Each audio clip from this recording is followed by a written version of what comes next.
అందరికీ నమస్కారాలు. ఈరోజు కోట శ్రీనివాసరావు గారు చనిపోవడం చాలా బాధాకరం. మొన్నటి వరకు చాలా ఉత్సాహంగా చలనచిత్ర పరిశ్రమకు ఎనలేని సేవలు అందించిన వ్యక్తి. 40 సంవత్సరాలు నటనంటే ఏ విధంగా ఉండాలనో నటించి చూపించిన వ్యక్తి కోట శ్రీనివాసరావు గారు.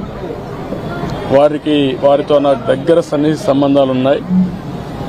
సమైక్య ఆంధ్రప్రదేశ్లో ముఖ్యమంత్రిగా ఉన్నప్పుడు కానీ, తర్వాత ముఖ్యమంత్రిగా ఉన్నప్పుడు కానీ, అదే సమయంలో ఆయన ఎమ్మెల్యేగా 1999లో నేను ముఖ్యమంత్రిగా ఉన్నప్పుడు బీజేపీ అలయన్స్తో ఆయన ఎమ్మెల్యే చేశాం.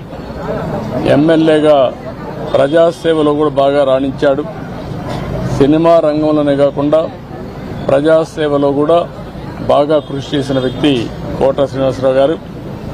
ఈరోజు మనందరం కూడా ఆయన డైలాగులు చూస్తే ఒకే సీన్లో ఏడిపించగలుగుతాడు, భయపెట్టగలుగుతాడు. అలాంటి అరుదైన సంఘటనలో అరుదైన నటనతో ఒక విలక్షణట్టుగా ప్రఖ్యాతి పొందిన వ్యక్తి. ఒక తెలుగే కాదు, తమిళ్, కన్నడ, హిందీ అనేక సినిమాల్లో 750 సినిమాల్లో నటించినటువంటి వ్యక్తి కోట శ్రీనివాసరావు గారు. ఆయనకు పద్మశ్రీ అవార్డు రావడం, ఇవన్నీ కూడా 7 నంది అవార్డు కూడా వచ్చాయి.